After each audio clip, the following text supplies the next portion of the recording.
परम पूजनीय सरसंघ चालक मोहन जी भागवत से विनंती करती हूं कि वे मंच पर आए।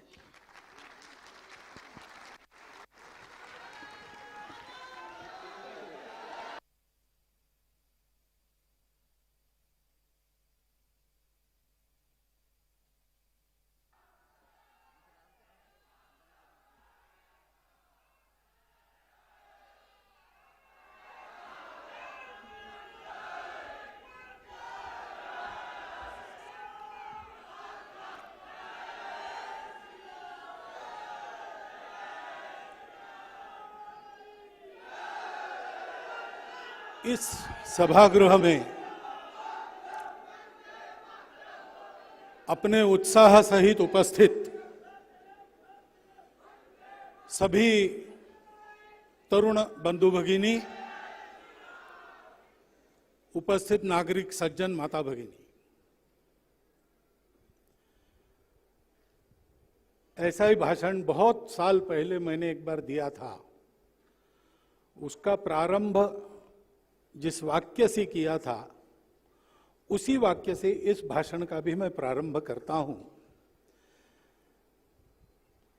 आपका जोश बहुत प्रेरक है, लेकिन मैं यहां होश की बात करने के लिए आया हूं।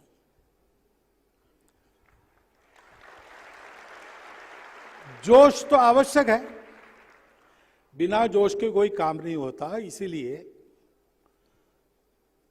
तरुणों को कहा जाता है कि तरुण सारे काम करते हैं, क्योंकि तरुणाई जोश का दूसरा नाम है, जोश तरुणाई का दूसरा नाम है। परंतु जोश को दिशा चाहिए, और जोश क्षणिक होता है, चाहे जब उसको बुलाकर उससे काम करवा लेने का काम होश करता है।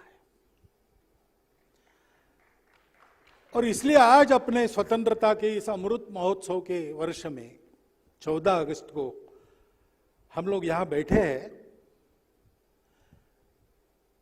और हमने ये नाम दिया है कि 2047 की हमारी विजन क्या है और हमारी एक्शन क्या हो। तो इसमें कोई दो राय नहीं कि उस विजन और एक्शन के लिए ताकत और उत्साह चाहिए, जोश और हिम्मत चाहिए,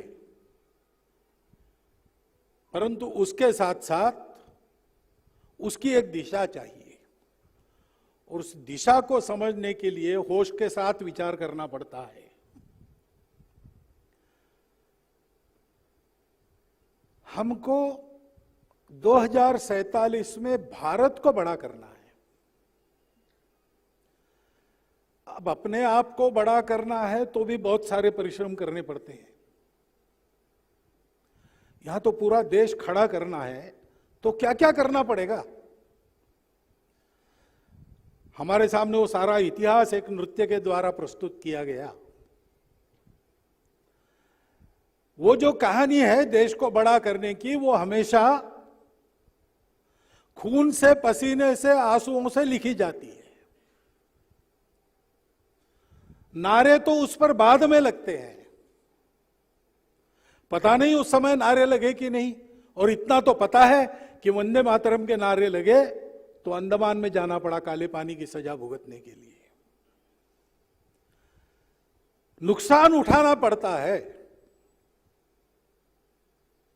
हम अगर ये संकल्प लेना चाहते हैं तो हमको पता है कि इसके पहले 75 वर्ष ही नहीं, जब से पहला आक्रामक वायव्य दिशा की अपनी सरहद लांघ कर इस देश में कदम रखता गया, तब से आज तक इस भारत को भारत रखने के लिए, इस भारत को बड़ा होने के भविष्य का अवसर रखने के लिए कितने ही वीरों के बलिदान हुए हैं। लाख लाख पीढ़ियां लगी जब हमने इस संस्कृति को उपजाया, और कोटि कोटि सर चढ़े, तभी इसकी रक्षा संभव हो पाई। उस बलिदान की, त्याग की तैयारी जिनकी है, उनके लिए ये विजन, ये एक्शन है, उनके लिए आज का कार्यक्रम है। जो ये हिम्मत नहीं करते सोचने की भी, उनके लिए कार्यक्रम नहीं है। जो केवल अपनी सोचते हैं, उनके लिए कार्यक्रम नहीं है। जो चाहते हैं मुझे तोड़ लेना वनमाली, देना उस पथ पर फेंक, मातृभूमि पर शीश चढ़ाने जिस पर बढ़ते वीर अनेक, ऐसी उमंग जिनके मन में है, उनके लिए ये कार्यक्रम है। हमको ये विचार करना होगा। विजन और एक्शन 2047 की, इस पर भाषण देना आसान है, इस काम को करना है तो बीड़ा उठाना है। कबीरा खड़ा बाजार में लिए लुकाटी हाथ, जो घर फूंके आपनों चले हमारे साथ। कितने ही लोगों ने अपने घर को फूंक दिया, अपने प्राणों की बलि दे दी, हंसते हंसते। कोई पश्चाताप नहीं था। खुदीराम बोस जब फांसी पर चढ़े तो उनकी माताजी थी, सार्वजनिक फांसी हो गई, माताजी भीड़ में खड़ी रहकर देख रही थी, उसकी आंखों में स्वाभाविक आंसू थे। खुदीराम बोस के मन में क्या विचार है, कवि वर्णन करता है। खुदीराम बोस कहते, माता रो मत, अभी जाकर आता हूं, काम अधूरा है, 9 महीने के बाद फिर तुम्हारे ही उधर से जन्म लूंगा और इस काम को पूरा करने के लिए फिर जीवन खपाऊंगा। ये जोश चाहिए जो होश से निकलता है। पहली तो बात है, हमारे एक्शन के पहले हमारा गोल, उस गोल तक जाने की पक्की संकल्प शक्ति, यह काम हमको करना ही है। तेरा वैभव अमर रहे मां, हम दिन चार रहे न रहे, ये अपने जीवन का मंत्र बना लेंगे तो विजन और एक्शन दोनों स्पष्ट हो जाएगा। भारत को हमको बड़ा करना है, यानी क्या बड़ा करना है? कई बार लोग कहते हैं भारत को बड़ा करना है, देखो अमेरिका में कैसा है। भारत को बड़ा करना है, देखो चाइना कहां तक पहुंचा। भारत को महाशक्ति बनाना है। भारत को भारत के नाते बड़ा बनाना है। अमेरिका ने क्या किया? अमेरिका बड़ा तो बना है, बलाढ्य है, संपन्न है, ज्ञान विज्ञान के क्षेत्र में आगे है, लेकिन सारी दुनिया पर अपनी व्यवस्था लाने का डंडा चलाता है, क्योंकि अपनी छोटी सी जनसंख्या के लिए उसको बहुत सारे संसाधन चाहिए। चीन भी बड़ा बना है, आगे गया है, लेकिन अपने सामर्थ्य का उपयोग अन्य देशों के टुकड़े अलग करके अपने साम्राज्य का विस्तार करने के लिए करता है। क्या भारत को ऐसा बनना है? ये भारत नहीं है। भारत एक स्वभाव है। भारत ने जाना है, इतिहास ने जब आंखें खोली तब उसको ज्ञान संपन्न भारत मिला। वो ज्ञान क्या था? वो ज्ञान है संपूर्ण अस्तित्व की एकता का ज्ञान। अधूरे ज्ञान में आज भी दुनिया भटक रही है। बहुत प्रगति हुई है, बहुत सुविधाएं मिली है, बहुत सारा भौतिक ज्ञान का विस्तार हुआ है, परंतु आज भी कोरोना जैसी बीमारी सारे विश्व को 2 साल के लिए पंगु बना देती है। और उस महाआपदा में सबसे आगे कौन रहता है? सबसे ठीक कौन रहता है? भारत रहता है। क्यों रहता है? क्योंकि अधूरी दृष्टि जो प्रचलित है, उसके पास जोड़ने वाले तत्व का ज्ञान नहीं। भारत के प्राचीन पूर्वजों ने वो ज्ञान प्राप्त किया। उन्होंने ये जाना जो आज का प्रगत विज्ञान कहता है, एवरीथिंग इज रिलेटेड, सारा विश्व एक से निपजा है। और एक से एक के कारण हम सबका संबंध है।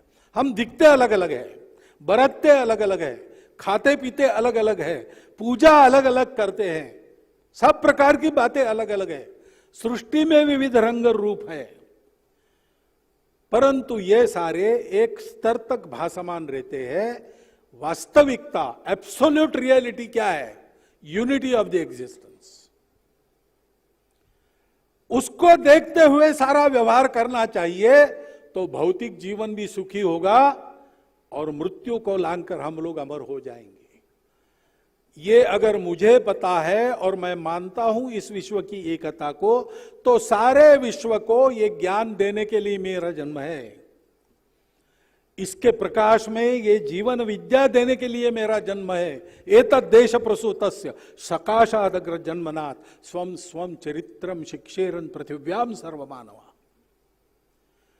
और इसलिए आज भी सृष्टि की इन विविधताओं को आपस के कलह में न उलझाते हुए सबको साथ लेकर कैसे चलना, सबको साथ लेकर आगे कैसे बढ़ना, इसको अगर दुनिया को किसी से सीखना है तो दुनिया कहती कि हम इसको भारत से सीखें। डायवर्सिटी का मैनेजमेंट कैसा करता है? भारत से सीखें। पर्यावरण और विकास साथ में कैसे चल सकते हैं? विकसित भारत की जो अवस्था थी उसको देखिए। काल सुसंगत उसका रूप खड़ा करना पड़ेगा, लेकिन उसको देखिए। सब प्रकार की परस्पर विरोधी दुविधाओं से दुनिया भरी है। दुनिया का यही स्वरूप है, उसमें द्वैत है, लेकिन अद्वैत की भूमि पर पक्का खड़ा रहकर द्वैत की दुविधा को ठीक से चलाना, managing the diversities, managing the dualities, ये कहां से आएगा? भारत से आएगा। उसको देने वाला भारत हमको खड़ा करना है। भारत का वो रूप है, भारत का वो अर्थ है, भारत का वो भाव है। अपने संविधान की प्रस्तावना में, अपने संविधान के मार्गदर्शक तत्वों में और अपने संविधान में नागरिक अधिकारों के साथ नागरिक कर्तव्य स्पष्टतया उल्लेखित है। इस बात के पीछे भारत का ही वो स्वभाव है। ये आज की बात नहीं है। भारत कोई दुनिया के पटल पर आज जन्मा हुआ देश नहीं है। अंग्रेजों ने जिसको एक किया ऐसा देश नहीं है। आक्रमकों के कारण जिसमें एकता आई ऐसा देश नहीं है। सारे विश्व की अंतर्निहित एकता को जिसने पहचाना और अपने देश की सारी विविधता को उस एक धागे में पिरोकर जिसने एक विश्व गुरु राष्ट्र का निर्माण किया, जो 3000 साल तक सतत सब प्रकार की वैभव संपन्नता के शिखर पर, सब प्रकार के पराक्रम के ऊंचे शिखर को छूता हुआ, ज्ञान देकर सारी दुनिया को समृद्ध बनाने वाला, किसी को न मिटाने वाला, किसी को न बदलने वाला, ऐसा भारत रहा। वो प्राचीन भारत आज नवे कलेवर में 15 अगस्त 1947 के बाद खड़ा हुआ है। उसका विचार करना चाहिए, और उसका विचार करने के लिए हमको पता चाहिए। अभी कहा गया नैरेटिव जो अभी आ गया आपके सामने नृत्य में, कि आज के इतिहासकार अपनी सभ्यता को केवल 2400 साल पुराना मानते। ये आज के इतिहासकार नहीं, ये कल के इतिहासकार है। अगर कोई ज्ञानी है इतिहास का या किसी भी शास्त्र का, विज्ञान का, उसको अप टू डेट होना पड़ता है।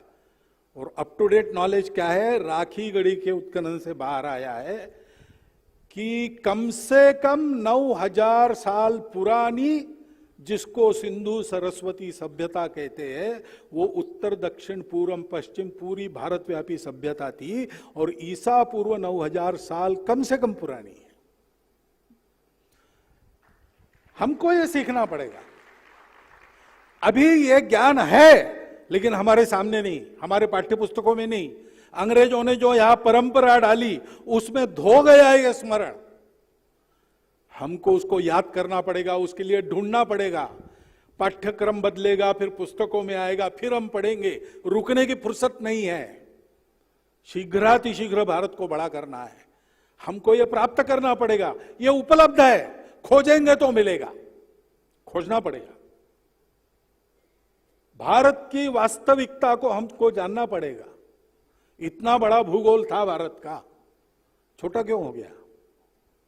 संस्कृत का व्याकरण जिस जगह पर जन्मा, वो जगह आज भारत में क्यों नहीं है नहीं है, उसके पीछे किसकी रंजिश है, क्या है, वो बात छोड़ दो, लेकिन कारणों को समझना पड़ेगा। हम इस भारत को भूल गए, हम इस अपने अंतर्निहित एकता के सूत्र को भूल गए। विदेशों के आक्रामक तो बाद में चढ़कर आए, पहले तो हमने ही अपनों को भुला दिया। हमने ही जात पात की दीवारें खड़ी कर दी, जो व्यवस्थाएं थी उनको हमने दरिया, जो चौड़ी खाइया बना दिया, जो हमको दूर रखती है। और अज्ञानवश उसी को धर्म मानकर चलते रहे। धर्म के नाम पर कितना बड़ा अधर्म हुआ, शास्त्र में नहीं है, महापुरुषों के उपदेश में नहीं है। हमारे जो आत्मविस्मृति के कारण छोटे अहंकार बड़े हुए, उसके कारण यह हुआ। उन छोटे अहंकारों को हवा देकर हमको आपस में लड़ाने की साजिशें बाद में विदेशियों ने की और स्वतंत्र भारत में आज भी चलती है। वो समझ में आना चाहिए, उससे सावधान होना चाहिए। इसलिए उस भारत को जानना पड़ेगा जो विश्वगुरु था, जो तपस्वी था, त्यागी था, परम वैभव संपन्न होने के बाद भी सारी दुनिया को खिलाता था, परम बल संपन्न होने के बाद भी किसी को पीड़ा न देते हुए दुर्बलों की रक्षा करता था। यह हमारा इतिहास है, उसको जानना पड़ेगा। जो इतिहास हमको कहता है कि तुम्हारे पूर्वजों ने कोई रण गौरव, धन गौरव प्राप्त नहीं किया, उनको सिकंदर से लेकर तो अभी तक अपने देश की सीमाओं का उल्लंघन करने वालों के साथ जो कड़ा संघर्ष हमने किया है और पग पग पर विजय पाई है, कभी लड़ाइयां हारे होंगे, युद्ध कभी नहीं हारा है। ये जो हमारा इतिहास है संघर्ष का, वो बताना पड़ेगा। कितने ही आघात हमने झेले हैं, कितनी ही परिस्थितियां झेली है, हम चलते आए। अमृत पीकर दुनिया मरती लो, अमर हुआ मैं विष पीकर, ऐसा मृत्युंजय हमारा इतिहास है। वो हमको सुनना पड़ेगा, वो हमको समझना पड़ेगा, उसको बताना पड़ेगा। हम अमृतत्व के पुत्र हैं, वो हमारा भारत है। उस भारत के सत्य को जानना, समझना, ये पहली आवश्यक, दूसरी आवश्यक शर्त है। पहली मैंने बताई, इस रास्ते पर कदम बढ़ाना है तो अपना विचार छोड़कर सर्वस्व त्याग की तैयारी रखते हुए चलना पड़ेगा। ये स्वतंत्रता मिली हमको ऐसे ही नहीं मिली, कितने बलिदान हुए, सब प्रकार के परिश्रम हुए, रणांगण में बलिदान हुए, शांतता में सत्याग्रह भी हुए, लोगों ने तरह तरह से अपने जीवन लगाए। किसी ने अपने आप को फांसी पर चढ़ा दिया हंसते हंसते, किसी ने विज्ञान के अनुसंधान में अपने आप को इसलिए लगाया कि इस क्षेत्र में भी भारत का नाम बड़ा होना है। जगदीश चंद्र बसु क्यों रिसर्च करते थे? रविंद्रनाथ टैगोर से चर्चा में उनको यह प्रेरणा मिली और इसलिए पहला विषय उन्होंने चुना, भारत के सनातन तत्वज्ञान के आधार पर चराचर अगर चैतन्यमय है तो वनस्पतियों को भी प्राण है, उनसे भी बात की जा सकती है। हर्ष शोक की संवेदना वहां भी अनुभूति में लाई जा सकती है। ये उनका संशोधन है। बहुत कठिन परिस्थिति में अपनी लैबोरेटरी क्यों चलाते थे? इसलिए कि भारत को विज्ञान के क्षेत्र में आगे ले जाना है। प्रसिद्ध बंगाल केमिकल्स क्यों चला है? वो कोई किसी को केमिकल्स का व्यापार करना था इसलिए नहीं चला। इस क्षेत्र में भी भारत को आगे जाना है। अपनी बनाई हुई सबसे अच्छी तिजोरी केवल मैं भारतीय हूं इसलिए नकारी गई। गोरा आदमी, उसने अपने आदमी को आगे बढ़ाया। ताला मैंने बनाया, वो धुतकार दिया, वो सबसे अच्छा था। भारतीयों का मान व्यापार में भी आगे बढ़े, इसलिए टाटा उद्योग की सृजना हुई और टाटा उद्योग उधर स्थापन हुआ। उसका कारण विवेकानंद है। जमशेदजी टाटा से उनकी जहाज पर चर्चा हुई थी। टाटा ने व्यापार किया और इंस्टीट्यूट ऑफ साइंस भी खोली। इसके पीछे विवेकानंद की प्रेरणा है। जहाज रानी के क्षेत्र में भारतवर्ष आगे आए, इसलिए अपनी सारी जायदाद बेचकर पट्टन स्थाणु पिल्लई जी ने एक जहाज कंपनी शुरू की थी। अंग्रेजों ने अपने षड्यंत्रों के द्वारा उसको डुबा दिया, बात अलग है। लेकिन ये क्यों किया उन्होंने? जहाज रानी के क्षेत्र में भारत आगे आए। कितने ही प्रकार से लोगों ने जीवन जिया है। जो कुछ करता था, कर सकता था, अधिकतम करके उसने देश के लिए समर्पित कर दिया। मरने वाले भी देश के लिए मरे, जीने वाले भी देश के लिए जिए। किसी को पहाड़ उठाने का सामर्थ्य था, उसने पहाड़ उठा लिया। किसी को रेती के छोटे छोटे कण डालने का ही सामर्थ्य था, उसने पूरी ताकत से सारी रेत के कण वहीं डाले, देश के भवन के निर्माण के। इस वृत्ति से आगे बढ़ना, ये पहली बात है, ध्यान रखिए। आज हम उन शहीदों के गीत गाते हैं, आज हम उनके नाम आए तो नारे देते, तालियां बजाते। उनकी ये अपेक्षा नहीं थी, उनको ये पता नहीं था। 1857 के वीरों को पराजित होते, मिट्टी में मिलते, गोरे सोजरों को नष्ट करके स्वयं नष्ट होने वाले झांसी की रानी को यह पता नहीं था कि एक दिन भारत स्वतंत्र होगा और उस स्वतंत्रता की नायिकाओं में मैं एक होंगी। वो आकांक्षा नहीं थी उनकी। उनकी तो एक ही बात थी, इस देश के लिए हमको समर्पित हो जाना है।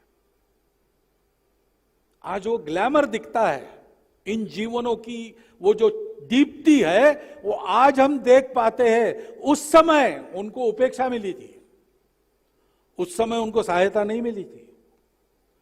उस समय कितनों को अकेला मरना पड़ा, कितने बर्बाद हो गए। नाम जो जानते हैं हम, उससे कम से कम 50 गुना अधिक नाम जिनको हम नहीं जानते, ऐसे लोग हैं। अज्ञात क्रांतिकारकों के सुदूर जंगलों में किसी को पता न चले, ऐसे अंत्य संस्कार करने पड़े। इस जीवन को हंसते हंसते वर्ण करने की हिम्मत जिनकी है, वो ये कर सकते हैं। और उस हिम्मत के साथ जानकारी चाहिए, भारत क्या है। भारत संपूर्ण विश्व को सबको जोड़ने का मंत्र देने वाला भारत है। भारत सारे विश्व को अहिंसा सिखाता है, उसी समय विश्व की सारी हिंसा का दमन करने का बाहुबल अपने बाहुबल में रखता है। वो क्षमा कर सकता है, वो सजा भी दे सकता है। इस प्रकार का सामर्थ्य उसके पास शक्ति है, लेकिन वो शक्ति को धारण कर सकता है, तभी उसके पास है। गंगा उतरी भारत में शिव जी के मस्तक पर, क्योंकि अन्य कोई धारण करने वाला नहीं था। विश्व की शक्तियों को धारण करके देशों ने क्या क्या अत्याचार किए, आधुनिक इतिहास में हम देख सकते हैं। शक्ति का अवतरण जर्मनी में हुआ, हिटलर पैदा हुआ। शक्ति का अवतरण अमेरिका में हुआ, हिरोशिमा नागासाकी बेचिराग हो गए। शक्ति का अवतरण चीन में थोड़ा हो गया, तो दुनिया में क्या क्या हो रहा है हम देख लें। भारत को शक्ति मिली, भारत ने क्या किया? भारत ने उस शक्ति का उपयोग विश्व के लिए विष पीकर विश्व को बचाने का काम करने में किया।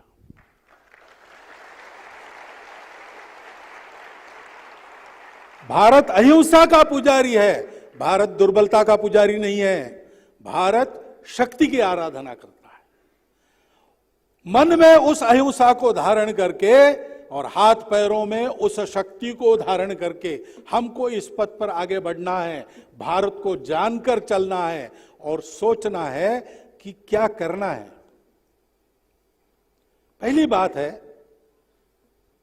भारत को बड़ा बनाना है तो भारत का स्वभाव अपना स्वभाव होना चाहिए।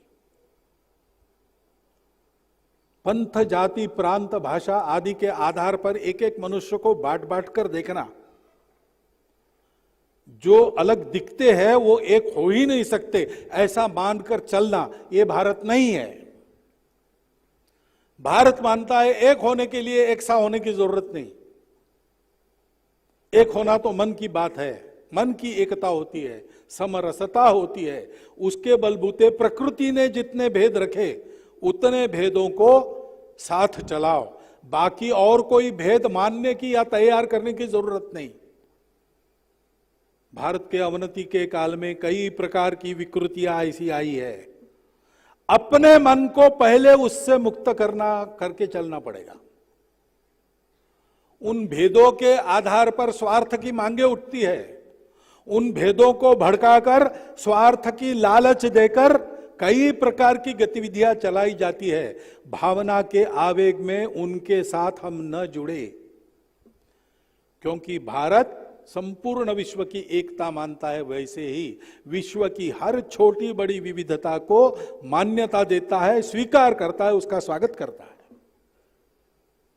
तो छोटी विविधताएं हैं, हमारी अपनी भाषा है, हमारा अपना प्रांत है, प्रांत में हमारा उपप्रांत है, हमारी अपनी पूजा पंथ संप्रदाय है, ये सब हमको प्यारा है, प्यारा होना चाहिए।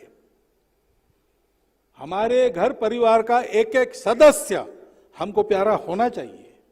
हमारा गांव, हमारा रीजन, हमारा उपप्रदेश, हमारा प्रदेश, हमारी भाषा, पूजा, खान पान, रीति रिवाज सब कुछ हमारे प्यारे होते हैं, तो संपूर्ण विश्व पर प्रेम करने की हमारी क्षमता रहती है। परंतु इन छोटी पहचानों को लांघकर उसके आगे जाकर व्यापक दृष्टि से विचार करने का मन भी चाहिए। इन सब बातों को लेकर भी हमको भारत होना पड़ेगा। भारत को बड़ा करना है ना, तो भारत के सब जाति के लोग मेरे अपने हैं, भारत की सब भाषाएं मेरी अपनी भाषा है। भारत की राष्ट्रभाषा कौन सी? भारत की सारी भाषाएं राष्ट्रभाषा है। आपस में बात करने के लिए कोई एक भारतीय भाषा हम चुन लेंगे। पूरा भारत, उसके जल, जंगल, जमीन, जानवर सहित मेरा अपना है। हो सकता है आज कोई मेरे पास नहीं है, कल मेरे पास आ जाएगा। इस अपनत्व के भरोसे आ जाएगा। उस अपनत्व को किसी शक्ति के संबल की आवश्यकता है, तो वो शक्ति मेरे पास है। अखंड भारत की बात करते तो डरने की क्या बात है? लोग डर जाते हैं। कब होगा? डरना छोड़ देंगे तब होगा। भाई जो था वो होने में क्या दिक्कत है? होगा। परंतु हमको उस भारत को बनकर सपना देखना पड़ेगा। अगर हम भारत की दृष्टि से विचार नहीं करते तो 10,000 साल से भारत में खेती चली, जमीन नहीं बिगड़ी भारत की। जमीन कब से बिगड़ी? जब से हमने अनुभव सिद्ध अपना खेती का तंत्र छोड़कर अधिक और शीघ्र उत्पाद की लालच में रासायनिक खादों का इस्तेमाल करना शुरू कर दिया। सारी दुनिया गड्ढे में गिर गई। हम भी अंध होकर, अपने स्वरूप को भूलकर, अपने स्मरण को खोकर, अपने आप पर के विश्वास को खोकर विदेशों के अंधानुकरण में चले गए। आज की समस्याओं में आधे से ज्यादा समस्याएं उस अंधानुकरण के कारण है। हम अपने भारत में अपने कार्यक्रम के शीर्षक में अपनी भाषा का इस्तेमाल नहीं कर सकते। हम जब तक विजन और एक्शन नहीं कहते तब तक हमारा आकर्षण नहीं बनता विषय के साथ। ऐसा है क्या? हमको इस बात को बदलना पड़ेगा। बातें कड़वी लगेगी, आपको अप्रिय लगेगी, लेकिन यह सत्य है। इससे मुख मोड़ के काम नहीं चलेगा। इस सत्य को स्वीकार करके हमको भारत बनना पड़ेगा। भारत की भाषा, भारत की भूषा, भारत का इतिहास, भारत का भूगोल, भारत के जंगल, भारत के जानवर, पशु पक्षी, सब कुछ मुझे मालूम चाहिए। और इस भारत का जो भाव है एकात्मता का, उस भाव का मूर्तिमंत उदाहरण मेरा जीवन होना चाहिए। फिर बात आती है कि हम करने चले जाए उसके पहले हम इस देश की भक्ति को अपने दैनंदिन जीवन की प्रत्येक कृति में उतारे। कैसे उतारना? भगिनी निवेदिता कहती है कि स्वतंत्र देश में देशभक्ति का रूप होता है नागरिक अनुशासन। अंग्रेजी में वो लिखती थी सिविक डिसिप्लिन, ऐसा उन्होंने उल्लेख किया है। हमको इस अनुशासन की बहुत आवश्यकता है भाई। जिस देश के धर्म के 4 पैरों में एक है शुचिता, अंतर्बाह्य स्वच्छता, वहां स्वच्छता के अभियान चलाने पड़ते हैं। और अभियान चलाने के बाद भी अभी भी रास्ते के दोनों तरफ कई जगह कचरों के दर्शन होते हैं। तो हम बातें करेंगे बड़े भारत की और छोटी बातें ऐसी ही छोड़ देंगे तो कैसे चलेगा? धर्म प्राण भारत की बात करेंगे। सत्य जिसका धर्म है, करुणा जिसका, सत्य जिसका अंग है, करुणा जिसका अंग है, शुचिता अंग है और तपस्या अंग है। हम ऐसी अस्वच्छता देखेंगे क्योंकि उस कचरे को जमा करके योग्य जगह डालने में ज्यादा परिश्रम लगता है। फेंक दिया बाजू में तो एक ना एक दिन कारपोरेशन उठा के ले ही जाएगा। इस शॉर्टकट को लेने वाले तपस्या की बात कैसा कर सकेंगे? हमको अपने जीवन को परिश्रम का जीवन बनाना पड़ेगा। हम तपस्या करेंगे, किसी भी बात को छोटे रास्ते से नहीं चाहेंगे। जो भी चाहिए वो पूरी कीमत चुका कर लेंगे। दान में या मुफ्त मिलता है इसलिए उसके पीछे दौड़ते हुए ऐसा नहीं लेंगे। परिश्रम करेंगे और अपने आप को अंतर्बाह्य स्वच्छ रखेंगे। ऐसा जब होता है तब नागरिक अनुशासन का पालन होता है। हर बार अपने देशवासियों का, अपना देश का विचार करके हर कृति को करना, ये मेरे लिए ठीक है, लेकिन इसका परिणाम आसपास क्या होने वाला है? मेरे गांव पर क्या होगा? मेरे देशवासियों पर क्या होगा? मेरे देश के लिए चाहिए कि नहीं चाहिए? इसका विचार करके हर बात को जीना पड़ेगा। आगे चल के यही विचार विस्तारित होता है तो फिर देश की नीतियों में विचार इसका किया जाता है कि जो भी करना है वो देश के लिए उचित है कि नहीं। जो परंपरा से चलता आया है उसमें से देशानुकूल कितना, युगानुकूल कितना है। और जो बाहर से आया है, बाहर से भी आता है, ज्ञान कोई बपौती नहीं है किसी की। सारे विश्व के ज्ञान में से जो आता है हमारे पास वो देश के लिए हितकारक है, तो देश के लिए हितकारक बना के लेना। जो स्वदेशी है वो युगानुकूल चाहिए और जो विदेशी है वो देशानुकूल चाहिए। वो बनाने की बुद्धि तब बनती है जब अपने जीवन में इस प्रकार की शुचिता और परिश्रम की आदत रहती है। नागरिक नियमों का पालन, समस्याएं होती है, उसके लिए गुहार लगानी पड़ती है, लेकिन बसेस क्यों जलाना? अंग्रेजों के जमाने में हमने सविनय सत्याग्रह किया। जो हमारे शत्रु थे, हमको गुलाम बनाने वाले थे, उनको यहां सत्याग्रह नागपुर में हुआ 1920 वाला 21 वाला, तो उस सत्याग्रह में डॉक्टर साहब ने बचाव का भाषण दिया, लेकिन सत्याग्रह का यह था कि बचाव भी नहीं करना, कानून तोड़ना और कानून तोड़ने की जो सजा मिलती है लेना। ऐसा उस समय हमने किया। हमारे अपने स्वतंत्र देश में हमने चुनी हुई सरकार जिस किसी पार्टी की जहां पर हो, अगर कोई गुहार लगानी है तो हम अपने सार्वजनिक संपत्ति को कैसे जलाते हैं? हम अपने बात के पीछे लोगों को जमा करने के लिए उनके सामने किसी शत्रु को क्यों खड़ा करते हैं? स्वतंत्रता के पहले हमको गुलाम बनाने वाले हमारे सामने शत्रु के नाते खड़े थे। शत्रु सामने है तो जोश आता ही है। आज कोई शत्रु नहीं है तो जोश दिलाने के लिए हम में से ही हम किसी को शत्रु बनाकर लोगों के सामने खड़ा करते हैं। आपस की छोटी पहचानों में शत्रुता ऐसा खड़ा करते हैं उनको। ये सब आदतें छोड़नी पड़ेगी। नागरिक अनुशासन का पालन, इसमें यह भी आता है। जो जो अपने देश के हित के लिए आवश्यक है करेंगे। हमने बनाई व्यवस्था है, हमारे प्रतिनिधियों ने मिलकर दिया संविधान है, उसका ठीक से पालन हो।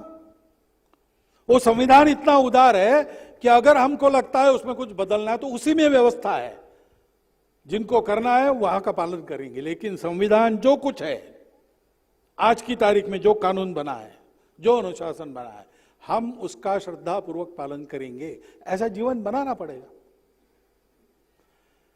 फिर जो भी काम हम करना चाहेंगे उसको ईमानदारी से उत्कृष्ट करने का सीखना, उत्कृष्ट होना चाहिए। विश्व में उत्कृष्टता की कीमत होती है। कितना ही हमको गुलाम किया गया, कितना ही हमको अपमानित किया गया, हमारे अपने मन में हमारे पूर्वजों के प्रति हीन भावना भरने का काम हुआ। लेकिन ये जो कुचालों का षड्यंत्र है, बड़ा कुटिल और सर्वत्र विश्व में जो अजेय था, वो हमारे संगीत के सामने परास्त हो गया। संगीत को वो कम नहीं कर सके। आज भी भारतीय संगीत का बोलबाला सर्वत्र है। क्यों? एक उत्कृष्टता के स्तर पर उसको रखा है, वहां से नीचे गिराने की तजवीज हो ही नहीं सकती। हमारे योग को फिर से मानना पड़ रहा है, संस्कृत भाषा की उपयुक्तता का, क्योंकि ये उत्कृष्टता के उस स्तर पर पहुंची है जहां से कभी गिरना नहीं होता है। हमको अपने हर काम को मन लगाकर उत्कृष्ट करना सीखना होगा। छोटा काम हो, बड़ा काम हो, अपने देश में करने का हो, विदेश में जाके बताने का हो।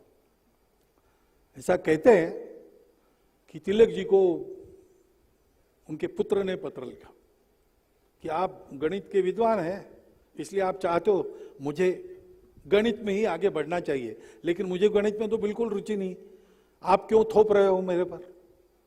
अगर मुझे जूता सिलाने का काम अच्छा लगता है तो मुझे वही करने देना चाहिए, आप ये क्यों नहीं करते? तो तिलक जी ने उसको उत्तर दिया कि तुम्हारी बात सही है, तुमको जो अच्छा लगता है वही करना चाहिए तुमने।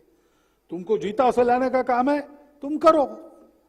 मेरा कहना इतना ही है कि जूता सिलना सीखो तो ऐसा सीखो कि पूना शहर में लोग कहें कि अगर जूता सिला कर लेना है तो तिलक जी के लड़के के पास से ही लेना है। काम छोटा बड़ा नहीं होता, काम छोटा बड़ा नहीं होता है। प्रत्यक्ष निर्गुण निराकार भगवान को सगुण साकार बनाकर अपने हुक्म से सामने नचाने वाले संत कितने ही काम करने वाले होते थे।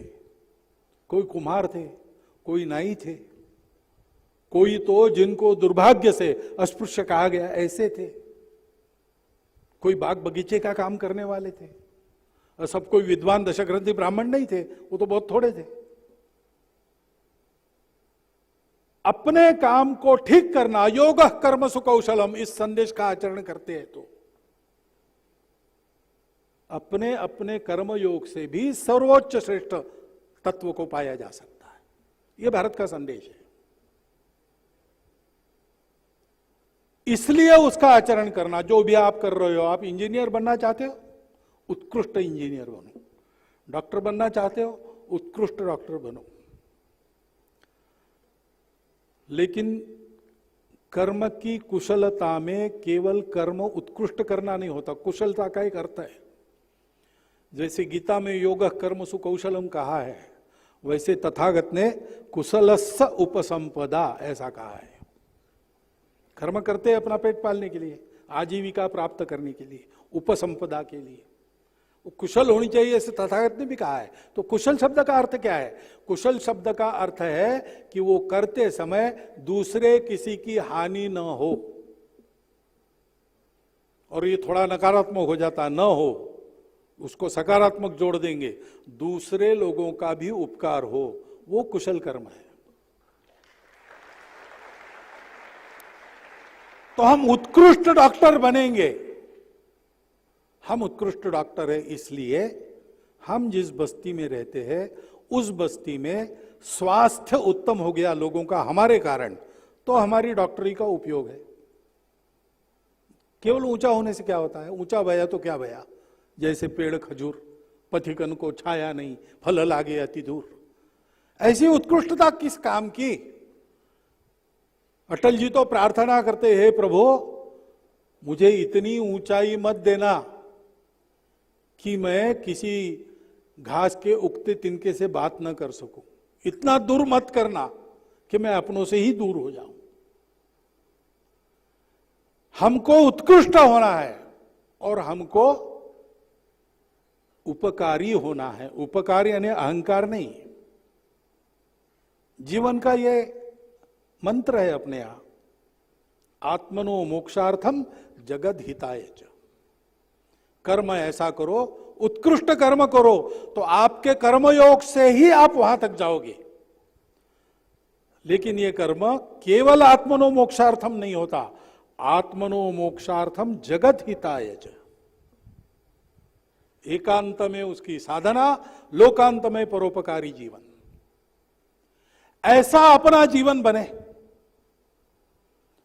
और ऐसा अगर अपना जीवन बनना है तो उस जीवन का जीने वाला मैं हूं। मुझे ठीक रहना चाहिए, मेरी आदतें, मेरा स्वास्थ्य, मेरा व्यायाम, मेरी शिक्षा, उसके लिए समय देना पड़ता है, देना ही चाहिए।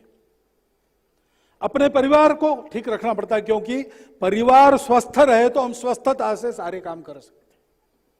परिवार की भी चिंता करनी पड़ती है। लेकिन अभी से तीसरी चिंता भी करना सीख लीजिए। रोज मेरे लिए मैं समय देता हूं। अभी मैं कमा नहीं रहा हूं तो मेरे पिताजी माताजी कोई ना कोई पैसा खर्चा कर रहे हैं, कमाई भी जाती है रोज मेरे लिए। मेरे परिवार के लिए भी ऐसा ही होता है, होना ही चाहिए। परंतु तीसरा समाज है, उसके लिए भी रोज मेरा समय और मैं जितना खर्चा कर सकता हूं उतना पैसा खर्चा होना चाहिए। अपने समाज के दुख, दारिद्र्य, अभाव, कष्ट को दूर करने का कोई काम, उसमें मैं रोज समय देता हूं। अभी से आदत लगनी चाहिए। आज समय और संपत्ति निकालने की आदत लगाएंगे, कल अगर जरूरत पड़ती है भारत माता को फिर से प्राणों के बलि की, तो यकायक नहीं आते, समाज का वातावरण देता है। ये वातावरण समाज में नित्य चाहिए। आक्रमण का तांता लगा, लेकिन समाज की नित्य सिद्ध शक्ति ऐसी थी, जितने मांगे उतने वीर दिए। जैसा आक्रमण था वैसा जवाब देने वाले दिए। कैसी लड़ाई सिकंदर पोरस की हुई थी, वैसी अनंगपाल और घोरी की नहीं हुई थी, वैसी छत्रसाल और औरंगजेब की नहीं हुई थी, वैसे शिवाजी महाराज की पांच बादशाहों से नहीं हुई थी, राणा प्रताप उसी तरीके से नहीं। सबके तरीके लड़ने के अलग अलग थे। लड़ाइयां होते होते होते सुभाष बाबू की एक तरीके से लड़ाई, गांधी जी की दूसरे तरीके से लड़ाई, समाज सुधारकों की अपने समाज की कमियों से तीसरे प्रकार की लड़ाई, और आत्मविस्मृत समाज को स्व का भान देने वाले दयानंद सरस्वती, विवेकानंद, राष्ट्रीय स्वयंसेवक संघ जैसा कार्य, इनकी अपनी लड़ाई अलग अलग तरीके से, अलग अलग तरीके से लड़ाई हुई। अलग अलग मोर्चों पर अलग अलग प्रकार से लड़ना पड़ता है। उस लड़ाई करने वालों को समाज ने दिया। संकट सामने था, संकट देश के अंदर था। आज सामने कोई नहीं है तो समाज सो जाता है। आपस के झगड़े, जात पात के झगड़े चलते, भाषाओं के झगड़े चलते, आंदोलन चलते, लूटपाट सब चलता है। लेकिन कारगिल जैसा कोई हादसा हो जाए तो तुरंत सारा समाज सब भूल के देश के लिए लग जाता है। तो ये तो कोई नहीं कह सकता कि भारतवासियों की क्षमता नहीं है। भारतवासियों की क्षमता है। 1947 के बाद एक नहीं 5 बार उन्होंने दिखा दी है। इस भारत को स्वतंत्र रखने को, इस भारत को प्रजातांत्रिक रखने को, इस भारत को सबको समान मानकर चलने वाला भारत बनाकर रखने को यहां का सामान्य व्यक्ति भी कटिबद्ध है। और समय आता है तो परिश्रम करता है, चुनौती संकट आता है तो परिश्रम करता है। ये आज भी है। इसलिए किसी प्रकार के निराशा की जरूरत नहीं। बस एक बात की आवश्यकता है कि संकट आता है तो हम तैयार रहते हैं, हम तैयार रहे तो संकट आएगा ही नहीं। सुख में सुमिरन सब करे, दुख में करे न कोय। जो सुख में सुमिरन करे तो दुख काहे को होए। हम सदैव तैयार रहे, क्योंकि आगे तो जाना ही है, संकट हो ना हो चलना तो है ही। रास्ता सीधा है, सामने दिख रहा है, सपाट है, सब कुछ क्लियर हो गया है, कोई बीच में आने वाला नहीं। ये होने के बाद भी चलकर तो जाना है ही। और इसलिए इस तैयारी की आवश्यकता है, हम इसको करें और अधिकाधिक लोगों के पास जाकर अपनी मित्रता के आधार पर, अपने उदाहरण के आधार पर उनको भी इस रास्ते पर हमारा सहयात्री बनाएं। संपूर्ण देश विश्व की अशांति, विश्व के संकट दूर करने के लिए विश्व को रास्ता दिखाने वाला बलशाली, एकात्म, सामरस्यपूर्ण विश्व गुरु भारत खड़ा करने के काम में जीने मरने की शर्त लेकर, जीने मरने की जिद लेकर जुटा है। ऐसे अपने समाज को खड़ा करने वाला जो कोई काम है, एक ही होगा ऐसा नहीं है। मैं संघ को जानता हूं, लेकिन और भी लोग हैं। प्रामाणिकता से, निस्वार्थ बुद्धि से, ये ध्यान में रखिए, नहीं तो ठोकर खाएंगे। नकली माल से सावधान। और असली की पहचान क्या है? वहां प्रामाणिकता है, वहां स्वार्थ यत्किंचित भी नहीं, मुझे कुछ नहीं चाहिए है। ऐसे बहुत लोग हैं भारत में। जितना खराब हो रहा है ऐसा बताने वाले लोग हैं, उन्हीं के हाथ में है सारा माइक्रोफोन वगैरह, इसलिए ज्यादा वो आता है। लेकिन वो जितना कहते हैं उससे 40 गुना अधिक अच्छा भारत में करने वाले लोग हैं, व्यक्ति है, संगठन है, संस्थाएं हैं। हम किसी न किसी प्रयास के अंग बने अथवा अपनी प्रतिभा से हम हमारा अपना शुरू करें प्रयास। लेकिन वृत्तपत्र में नाम छपेगा, पहनूंगा स्वागत सुमार, छोड़ चलो ये क्षुद्र भावना, भारत के भावी तारणहार। संगम में हम कहते हैं हिंदू राष्ट्र के तारणहार। ये एक व्रत का कंकण बांधकर हमको चलना पड़ेगा। इसलिए कल के स्वातंत्र्य दिन के एक दिन पूर्व आपने मुझे बुलाया है। संदेश वगैरह तो मैं देता नहीं हूं, मैं काम कर रहा हूं। आप भी जानते हैं, आप में से भी अनेक लोग काम कर रहे होंगे और बाकी सब लोग काम करने की इच्छा रखते हैं। किसी भी मार्ग से काम करना शुरू कर दीजिए। संकल्प लीजिए कि हम ढूंढेंगे, अपने जीवन को बनाएंगे, ऐसा कोई काम ढूंढकर उसका अंग बनकर आजीवन अपने लिए कुछ ना चाहते हुए केवल समाज और देश के लिए काम करेंगे। जो भी करेंगे उसके लिए करेंगे। फांसी जाएंगे देश के लिए, घर में बैठ के अपना काम करेंगे, उत्तम करेंगे उसके लिए, पैसा देंगे उसके लिए, गीत गाएंगे उसके लिए। जो कुछ मेरा जीवन होगा बस भारत के लिए होगा। तेरा वैभव अमर रहे मां, हम दिन चार रहे न रहे, इस प्रकार की भावना लेकर अपने जीवन के शिल्पकार बनने का संकल्प आप लीजिए और कल का स्वातंत्र्य दिन मनाइए। ये एक अनुरोध मैं आपके सामने रखता हूं और धन्यवाद देता हुआ मेरी 4 शब्द समाप्त।